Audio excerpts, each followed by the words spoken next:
Chacham envers le monde, elle est basée sur deux midotes. Une mida de responsabilité, c'est que tout le monde te concerne, comme Hachem a créé le monde pour toi. Donc tout est là pour toi, tout a un but, et t'es censé apprendre, prendre de ça quelque chose. Donc c'est la responsabilité que tu as du monde qui fait que tu n'exclus rien. D'un autre côté, la mida qui fait que tu ne te jettes pas sur le monde, puisque c'est pour ça. Alors jette-toi, prends, serre-toi. Ça s'appelle la zéhirut. Faire la prudence de ne pas se jeter sur le monde. Savoir que chaque chose a un moment, chaque chose aura une utilité en son moment, sans se jeter. Donc le fait de ne pas exclure, c'est la chayut. Le fait de ne pas se jeter, c'est la zéhirut, la prudence. Keshat Talmid Chacham, Dafka Argashat Achayut Zo Bat Kol HaOlam, Revuyat Yirat Shamayim. C'est Dafka ce sentiment de responsabilité envers le monde qui est imbibé de Yirat Shamayim. Là, c'est un grand chidouche. Souvent, on a tendance à penser que l'Yirat Shamayim, c'est une mida de crainte. Et comme l'homme, il a peur, il se replie sur lui-même, il se referme sur lui-même. On pense que c'est une mida qui est l'inverse de l'Ahava. L'Ahava, c'est s'ouvrir à l'extérieur. L'amour. La Yira, c'est se refermer sur soi. Mais si on voit Bédiou que l'inverse. Ce sentiment de responsabilité du monde est imbibé de Yirat Shamayim. On a vu auparavant, il y a un peu, on sait que dans la Torah une définition de Yirat Shamayim. Dans Makad Barad. Il y a un passouk qui définit exactement ce que c'est Yirat Shamayim. Parce que Moshe Rabbeinu avait averti Paro. Je regarde Makad Barad, le passouk dit, à la fin de Parashat Vayera, c'est écrit comme ça. Va rassembler tout ton bétail, tous tes esclaves que tu as dans les champs, pour qu'ils soient à la maison, pour ne pas qu'ils meurent sous la grêle. Le passouk, Ayaret Varachem Abde Paro, celui qui craignait la parole d'Hachem, parmi les serviteurs de Paro, les Égyptiens, a fait échapper ses esclaves et son bétail dans la maison. Ça s'appelle le Yaret Varachem. On voit de là que même un goy pas tiré Shamaïm. On parle d'Égyptiens ici. Yaret Varachem, mais Avde Paro, des sujets de Paro qui étaient Yiré Shamaïm, ont pris en considération ce que Moshe Rabbeinu a dit et ont rentré leur bétail à la maison. Vacher l'osam libo el Varachem, celui qui n'a pas prêté attention, l'osam libo, il n'a pas mis le cœur, il n'a pas prêté attention à la parole d'Hachem. Il a délaissé ses esclaves et son bétail. Donc on voit que la Torah nous dit que c'est quoi l'inverse du Yared Varachem, celui qui craint la parole d'Hachem. Asher lo sam libo, celui qui ne prête pas attention. Donc c'est quoi la mida de l'Yirat Shamayim? C'est faire attentif à ce qui se passe autour de toi. Donc l'Yirat Shamayim, c'est une mida où l'homme se referme au monde. Une mida où l'homme s'ouvre au monde.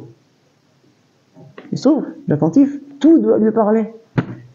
On dit, je vais livrer là, un moment d'attaquer pour toi, tout doit t'apprendre quelque chose. Donc sois attentif, ouvre les yeux, regarde ce qui se passe. Donc l'idée de cette approche-là, de responsabilité envers le monde, savoir que tout te concerne, elle est revouillate Yirat Shamayim, elle est imbibée de Yirat Shamayim, imprégnée de Yirat Shamayim. Rabbeinu Hagon, Rabbi Sassalanter Zatzal, Rabbi Sassalanter, le fondateur du mouvement du Moussar, vous savez comment est arrivé le mouvement du Moussar? Un peuple juif. Le Moussar, c'est pas une invention de Rabbi Sassalanter. C'est écrit dans Michelet déjà. La date Rochma au Moussar. Le Moussar existe depuis des Dorot. Charles Chouva, c'est un livre de Moussar qu'il a écrit. Rabbeinu Yonah, c'est un Rishon. Trois Talavot, c'est un livre de Moussar, c'est un Rishon. Rabbeinu Baché. Le Ramchal, M. Tesharim, il a vécu 2 Dorot avant Rabbi Sassalanter. C'est quoi le chidouche du Rabbi Sassalanter? On a vu qu'il écrit ailleurs que Rabbi Sassalanter a innové l'étude du Moussar en tant qu'étude spécifique. C'est-à-dire avant Rabbi Sassalanter, à l'époque des Rishonim, des Gdola, Acharonim, quand il disait une Gemara, il décelait le Moussar qu'il y avait derrière, la morale qu'il y avait derrière. J'ai connu qu'une fois, un exemple, Rabbi Sassalanter, une fois, il a vu une Gemara, c'est écrit qu'on ne rachète pas un captif plus qu'à sa valeur. Si c'est quelqu'un qui demande une rançon pour un captif, combien il fait de prêt à payer pour lui? Que sa valeur. Et sinon, s'il fait 10 fois sa valeur, on ne rachète pas. C'est connu que le Maharam de Rothenburg a été pris en captivité. Il l'avait mis dans un château à Ensisheim pendant 7 ans. Vous savez que c'est un exode d'Israël. Ils sont prêts à payer pour le racheter. La Kehila était prête à mettre des fortunes. C'est celui qui a empêché qu'on fasse ça. Il est niftar. Ils l'ont pas enterré, Marchena. On dit combien ils sont prêts à payer pour son corps? 7 ans il est resté là-bas. Le corps est resté indemne, intact. Maharam Rothenburg. Pourquoi? Maharam leur a dit, on ne rachète pas un captif plus qu'à son prix. Pourquoi? La Gemara dit, parce que s'il voit que c'est rentable de prendre des juifs en captivité, ben ça va encourager, ça rapporte bien, là. C'est un bon business. Donc pour ne pas mettre d'autres gens besakana, cette captivité, on dit non, vous gagnerez rien. Vous avez son prix et pas plus que ça.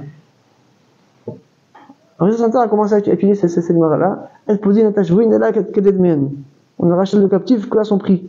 Il a répété ça 1 fois, 2 fois, 10 fois, il explose en sanglots. Il a dit, de quoi on parle? Ça peut être un enfant. Ça peut être une jeune fille. Un jeune qui est détaché de sa famille, de ses parents. T'as l'argent pour le racheter.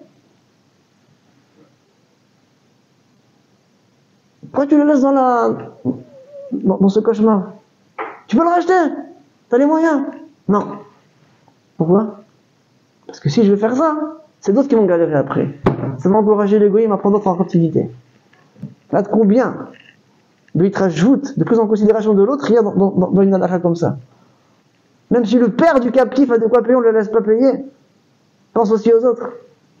Ah, c'est un cauchemar. Oui, mais il y a les autres. Donc, allez, jusqu'à Rabbi Salanter, les gens étaient capables de trouver le moussard dans la Gemara directement. Et plus le Kal Israël est devenu superficiel, donc on n'était pas capable de trouver dans le fond des textes de la Gemara, de Halakha, le moussard qu'il y avait derrière. Plus il a fallu une étude de textes qui parle explicitement de ça. J'arrête Chouva, Rabbi Nouna, il parle explicitement de moussard. Le Chovat al-Lavot, il parle explicitement de moussard. Voilà le rythme de Rabbi Salanter. De fixer un moment d'étude que de moussard, explicitement de moussard. Il y avait des moussards avant ça? Il y avait, mais il n'y avait pas l'idée du limoud moussard en tant que tel, il n'y avait pas. C'est un livre qui avait été écrit pour ça. Mais dire que c'est un livre d'étudier le moussard de cette façon-là, qu'il y a un cédère de moussard d'une demi-heure par jour, ça c'est un livre de Rabbi Salanter. Avant lui, ça n'existe pas. Alors comment est-ce qu'il étudie le moussard à l'époque? Hein? Mais t'en as la Gemara, ils étudiaient la Gemara. S'il y a du charim, il y a un livre, mais c'est du charim. Oui. C'est comme ça. Celui qui voulait avoir des conseils d'Avodat Hashem, étudier le Mishlat Yesharim. Comment se construit, qu'on arrive à la Chassidut, à la Kedusha, à la Hanava, ok? C'est un livre d'Adracha pour l'intéresser. Mais le chiyuv d'étude du Moussar, c'est un chiyuv qu'on a tous les jours. Meshamra rapporte, Meshamra, c'est un Aleph, rapporte au nom du Chida, Birkei Yosef, que chaque juif a un chiyuv d'étudier chaque jour du Moussar. Dans le Rock Israël, qui va être institué par le Harizal, il avait institué une partie de l'imoud de Torah, Nevim Ktuvim, Mishnah Gemara, Zohar. Il n'y a ni halakha, ni Moussar. Le Chida est venu l'instituer dans le Rock Israël, il a rajouté une partie Moussar et une partie halakha. C'est ça qu'il appelle ça Yosef Lachok. C'est Yosef le Chida, Yosef Lachok, il a rajouté le partie de Moussar et la partie de halakha. C'est le sacrifice du Chida. Parce qu'à faire du Moussar un limoud en soi, pas que pour l'intéresser au Lovad Hashem, non, il y a un chiyuv du Moussar chaque jour. Et ça, Rabbi Salanter, on a fait un chiyuv, une école entière. Mais il faut savoir que Rabbi Salanter, il lui-même avait été Mekabel ça de prédécesseurs. Son maître à lui, c'était un tzaddik nistar qui s'appelait Reb Zoudan Salanter, qui était élève de Raphaël de Vologine, qui était élève du Gaon de Vilna. Donc l'école du Moussar, ça trouve son origine dans le Gaon de Vilna, le Ramchal aussi, les deux. Eux, l'élève du Gaon de Vilna, c'était Raphaël de Vologine. Son élève, c'était Reb Zundel. Quand Reb Zundel a quitté Vologine, il lui a dit, ton guide sera le Messilat Yesharim. Et Et Rav Zouzel était le Rav de Rabbi Issa Salanter. De là est sortie l'école du Moussar. C'est pour ça que toutes les yeshivot lituaniennes, les premières yeshivot grandes yeshivot qui après l'origine, sa première c'était Slabodka, qui avait été fondée par le Sabbat de Slabodka. La yeshiva s'appelle Benat Knesset Israël. Au nom de Rabbi Issa Salanter. Après Slabodka, c'est ramifié. Il y a Slabodka, une partie de l'yeshiva montant en Eretz Israël, c'est devenu yeshiva de Hebron. C'est à Hebron, oui. Après la Shoah, la partie qui est revenue ici, il s'appelle Yeshiva Slabodka, à Ben Brak. Le fils du Yeshiva Slabodka, c'était Yeshiva de Mir, ça a donné Mir. Donc, toutes les yeshivot lituaniennes ont été des pérépérotes de l'école du Moussar de Rabbi Issa Salanter. Donc, mettez Mechadesh, cette approche, cette école du Moussar, il dit à Adam Tzahir, Liot Ish Rabim Trichimlo. L'homme doit se rendre quelqu'un d'utile au Tzibour. Ish Sharabim Trichimlo. On n'est pas là pour soi, on ne doit pas vivre pour soi-même, on doit vivre pour le clan. Ish Sharabim Trichimlo. Il dit Veze Shanu Mitpalelim Vekotvenu Besefer Chaim Lema'ancha Elokim Chaim. Il dit quand on dit pendant la Sefet Shuvah, on dit Zachinu le Chaim, c'est quoi? Écris-nous dans le livre de la vie Lema'ancha Elokim Chaim. C'est écris-nous dans le livre de la vie pour toi, pour ton intérêt. Hachem a un intérêt. Hachem a un intérêt de nous laisser vivre. Hachem n'a pas d'intérêt. Quand on fait des mises tous les jours, ça lui fait ni chaud ni froid. Ni chaud ni froid. Qu'est-ce que ça veut dire les mantra Elokim Chaim? Dit Aboussa Salanter, ça veut dire les mantra Perouche Chaim Tzarki Gavoa. Il dit que le mot les mantra se rapporte à Chaim. Quand nous de se faire Chaim le mantra. Écris-nous dans le livre où on vit pour toi. Voilà. Pas qu'on doit tout vivre pour toi, pour ton intérêt. Non. Quand on veut se faire, écris-nous dans le livre de la vie, une vie qui est pour toi, une vie qui est le soir Gavoa. C'est-à-dire une vie qui est pour Hachem. C'est l'inverse de la vie pour soi. C'est quoi la vie pour soi? L'égoïsme. C'est la défense de l'égoïsme. Être là pour soi. C'est pour soi. Donc c'est quoi la vie pour Hachem? C'est la vie pour le clan. On va dire ça. Il y en a un chiyuv gamour d'exister pour les autres. Bimloken yachol yot sheochel a mitzvah shekiyem beliftan sheochel. Parce que d'après ça c'est possible, il y a c'est que si quelqu'un vit pour lui-même, il est en train de consommer le trou de la mitzvah qu'il a faite dans la salade qu'il est en train de manger. Il fait des mitzvot, il a récupéré des salades, la gashmiout. Il récupère tout. Il est pour lui-même. On dirait ça, c'est quelqu'un qui vit pour lui-même, ses mitzvot sont aussi pour lui. On dit, tu veux vivre, ok, récupère. Fais des mitzvot, récupère tes salades, récupère tes fringues, récupère ton argent, récupère ton oeil. Tu fais, tu récupères. Tu fais, tu récupères. Qu'est-ce qui va rester pour l'homme là-bas? Rien. Dimashankan im chayav tzarki gavoa. S'il vit pour Hachem, à ce moment-là, ça parle à ça. Ça s'appelle pas que Hachem lui a donné un retour à ce qu'il a fait. Pourquoi? Si tu vis pour prenez un exemple. Un soldat, il est à l'armée. Il travaille pour l'État. Il travaille pour le clan d'Israël. Ok, il travaille pour le clan d'Israël. On lui donne à manger. À dire, tu vois, t'as fait une mise à t'as reçu. Il dit, non, je comprends pas. C'est pas un salaire, c'est ce que vous me donnez. C'est les outils que vous me donnez pour continuer à me battre pour vous. Donc c'est pas déduit de ma mitzvah, de mon srout. C'est les outils que vous me donnez pour me battre pour vous. On dirait ça à l'interne, quelqu'un qui vit pour le peuple d'Israël, tout ce qu'il reçoit comme profit, comme gashmiout, comme parnassa, biolamazé, ça ne déduit rien de cette rouillotte. Il arrive au Lamaba intact. Aïe, dans Lamazé, il avait un salaire magnifique. Alors, ça, c'est des outils. Mais c'est interprété comme ça que pour quelqu'un qui ne vit pas pour lui-même. Voilà. Pourquoi il y a des histoires de crédit qui ont dû le nettoyer son œuvre pour certaines choses? Oui, ils n'ont pas dû, on leur a proposé de le faire. C'est pas obligé de le faire. Il était prêt à le faire, oui. Celui qui ne peut pas avoir des enfants. Oui, il était prêt à le faire. Ok, c'est la chose. Hein?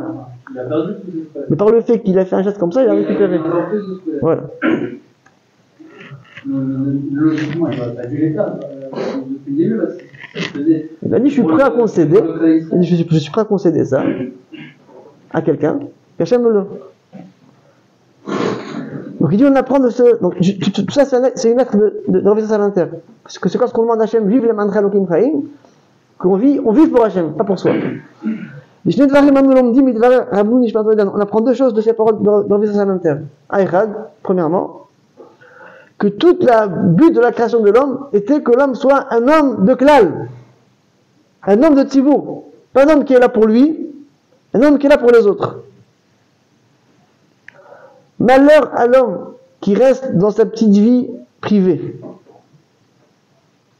et que dans ce Dieu, la seule chose qui a une utilité, c'est son propre intérêt à lui. Malheur à l'homme comme ça, quand qu'il a été créé. Chaque profit qu'on tire du monde, pour un homme comme ça, qui vit pour lui-même, il devra payer pour chaque profit qu'il a du monde. Pour chaque mitzvah qu'il va faire, il sera payé la mazé, argent comptant. Et qu'est-ce qui va lui rester pour le lama? Zéro. Il y avait une fois une histoire avec un des grands chez Yeshivot, en Amérique, il s'appelait Reb Malin. Reb Malin, c'est un élève de Mir, qui est allé avec les Yeshivat Mir à Shanghai.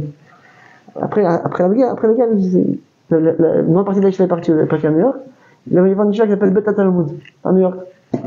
Il a écrit un livre sur le chat qui s'appelle Chidushé Reb Malin. Un jour sur la Yeshiva, c'était aussi un élève de Buskerov. Il est resté à la Yeshiva entre les Zdarim. Mais les Zdarim, c'était la pause. Les élèves sont allés dormir, il reste à la Yeshiva maintenant Zdarim. À un moment, quelqu'un rentre à la Yeshiva où il le voit en train de nettoyer les toilettes, la Yeshiva.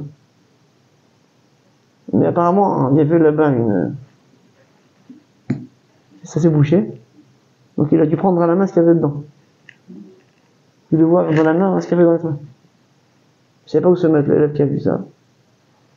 Un moment, il lui dit, tu sais, ce monde-là, c'est comme un restaurant.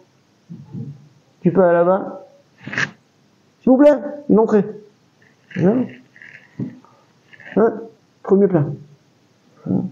Deuxième plat. Oui. Quel dessert vous voulez? Alors, des glaces. Et ça. Et à boire. À la fin. Il dit, mais qu'est-ce qui se passe quand on sort du restaurant à la fin? Il t'apporte la facture. Il va ce monde-là, c'est comme un restaurant. Tout ce que tu profites. Mais à la fin, il a la facture. Il dit non, dans le restaurant, il y en a un qui ne paye pas. Et qu'il n'y en a pas, c'est le serveur. Le serveur, il ne paye pas. Et je suis le serveur d'Akadosh Baruch Hu. C'est ce qu'il m'a dit. Je suis le serveur d'Akadosh Baruch Hu. Je suis pas là pour moi. Voilà comment il a expliqué son comportement. Parce qu'il dit, vous êtes à l'intérieur. Il dit quelqu'un qui vit pour lui-même, ses besoins seront payés sur place. Chaque repas qu'il va manger, ce sera le paiement d'une mitzvah. Il a pu investir pour son lamaïmet. Mais cet homme-là de klal, cet homme qui se donne au klal Israël, que toute sa vie c'est les mandra lokim chaim, on vit là pour toi. C'est quelqu'un pour lui, le monde a été créé pour toi. Pour cet homme-là, on ne déduit rien de ses srouillottes, parce que son but n'était pas de manger, de boire, son but était de servir le klal. Et donc, ce que lui a donné, c'était des outils pour pouvoir faire son travail. Il n'a pas besoin de payer sa urniut par sa gashniut, ni de payer sa gashniut par sa urniut.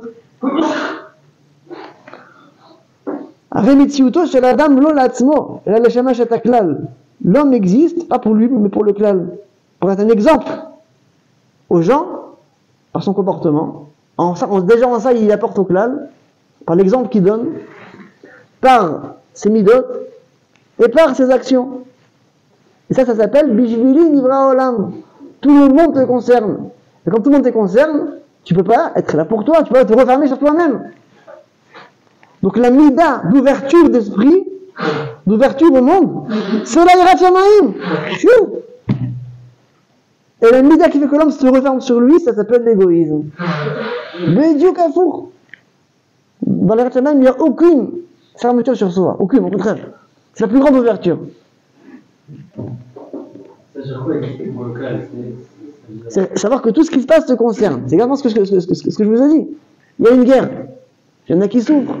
Il y en a qui sont en captivité, qui passent un cauchemar. Il y en a qui galèrent. Est-ce qu'on peut être insensible à ça? Tout te concerne. Donc, la façon, c'est de quelle façon toi, tu vas remplir ton rôle. Tu vas prendre ta part de responsabilité dans ce qui se passe.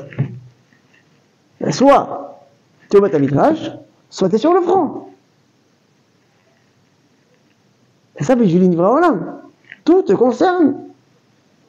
Donc cette approche de responsabilité du monde, elle est imbibée de Yirat Shamayim.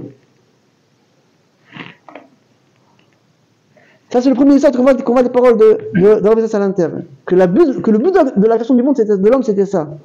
Que l'homme soit là pour le klal, pas pour lui-même. Et donc tout te parle. Tu n'as pas le droit d'être indifférent à quoi que ce soit. Tout te concerne. Premier limoud. À Limoud Hacheni. Ça doit être vu aussi de manière week-end ou... Ça veut dire C'est blanc ou noir, vous avez dit qu'on va voir les choses blanc ou noir, sinon ce serait simple. Non, il n'y a rien à exclure. Ça n'a rien à voir. Ça n'a rien à voir. C'est tout pour moi ou pour les autres. Non, tout. Toi, tu dois dire Bishvili Nivra Haolam. Tout ce qui se passe pour toi. Mais si on est le serveur, alors c'est pas pour nous. Au contraire, c'est quoi un serveur? C'est que tu es responsable du monde. Non, d'accord, mais moi, je suis pas pour moi. Je pense à monde dans ça, oui. Donc t'es pas là pour toi. Ok, mais... C'est ça, Bishvili Nivra Haolam. Justement, c'est ce qu'on a vu hier. C'est que quand Hachem dit à Adam Arishon, elle t'arrive de trouver mon monde.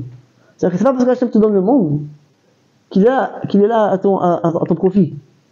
C'est que Hachem te donne le monde pour en être responsable. Que c'est en être responsable, en être concerné. C'est-à-dire tout ce qui se passe est là pour toi. Tout doit apprendre à toi. Tout ce qui se présente à toi a une utilité, pas forcément maintenant. Tout aura à un certain moment une utilité, tout. Mais tout te concerne. Je peux jamais tourner les choses avant, quoi. Hein? Non? C'est à toi de te tourner vers les choses. Et comment Hein? quelqu'un il fait pour... Vous avez vu que la mida s'appelle la mida de hitbonenut, de réflexion. Il n'y a aucun intérêt, perso, vraiment. Je donne un exemple très simple. Tu lis des informations. Avec quoi tu ressors de ça? Tu dis voilà, maintenant opération ici, des alertes à Ashdod et je menace au Liban. Non. Avec quoi tu ressors de ça? Voilà. Si tu dis si l'information elle est centrée vers toi. Ok, alors tu prends ça pour toi, fais où? Après tu dis bon, on verra les prochaines nouvelles, prochaines informations. Donc chaque information c'est histoire de satisfaire la curiosité. Ça sera encore égoïste. Mais si tu réalises, attends, maintenant une opération, c'est maintenant qu'il faut prier. C'est maintenant qu'il faut étudier.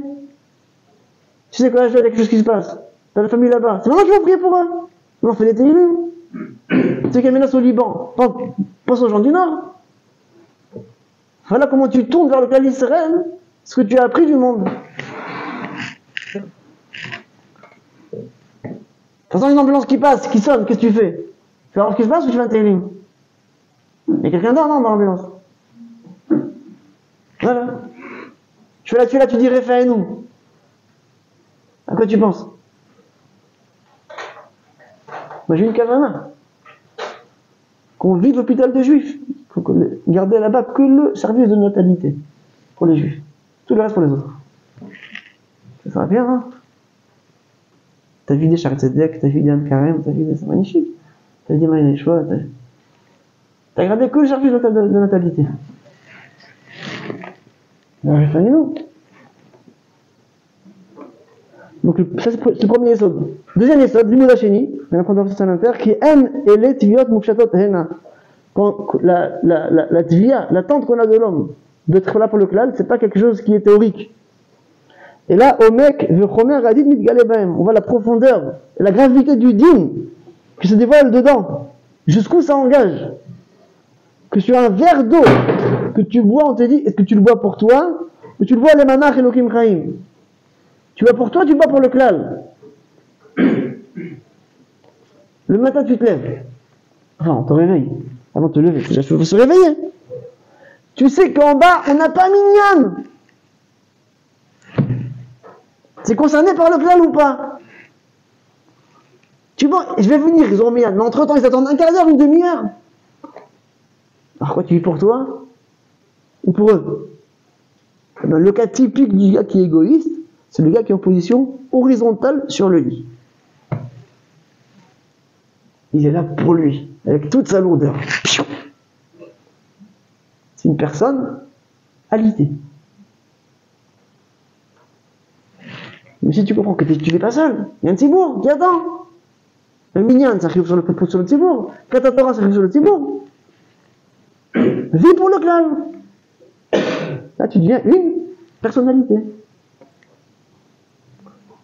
On dit, monsieur de Rosh Hashanah, Imtimatse Omekadin, Mitzdak Lefanecha Badin. Si on allait jusqu'au bout du din, qui pourrait tenir devant le din de la Kadosh Baruch Hu? Si il faut tenir compte de chaque verre d'eau que tu bois, ça va très loin. Du coup, on est chayavim de rendre compte de ça. Pour qui on vit? Pour soi, pour le clan.